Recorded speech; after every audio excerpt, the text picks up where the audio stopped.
J'ai dit non, 3 minutes. Dans 3 minutes, j'arrive. Hein. Voilà. Les 3 minutes, j'ai pas entendu de plouf, j'ai rien entendu. J'ai juste entendu le bruit aïe. Je lui ai dit arrête de faire tes bêtises. Et quand j'ai été la voir, elle avait les yeux ouverts dans l'eau. Et l'eau qui coulait sur elle.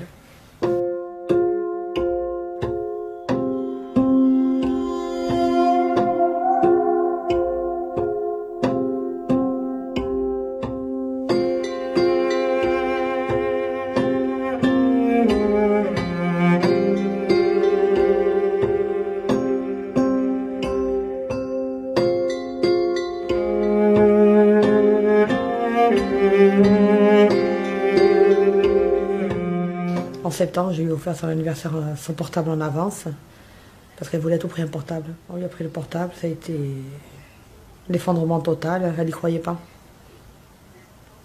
Et voilà. Parce qu'un accident, ça arrive très très vite. Les ados trouveront toujours le moyen de prendre le téléphone, de vous cacher le téléphone. Mais il y a tellement de grande addiction au téléphone. Moi, le premier, on est tous addicts du téléphone. Mais il y a tellement de grande addiction sur tous ces réseaux sociaux que les gamins ont le téléphone 24 heures sur 24 avec eux. Ils veulent communiquer 24 heures sur 24. Donc ils trouveront toujours le moyen, toujours l'excuse ou quoi que ce soit de rentrer dans une salle de bain, dans des toilettes ou autre avec leur téléphone.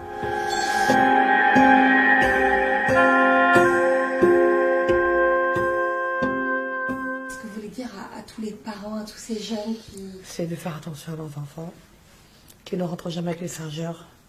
Les chargeurs, je les ai trouvés dans l'eau. Il faut que les enfants arrêtent de mourir de cette façon-là. Il faut que le départ de Tiphaine puisse servir peut-être à quelque chose. On fait une campagne.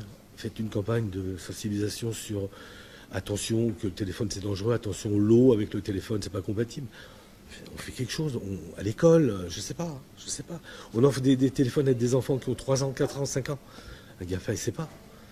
C'est tout.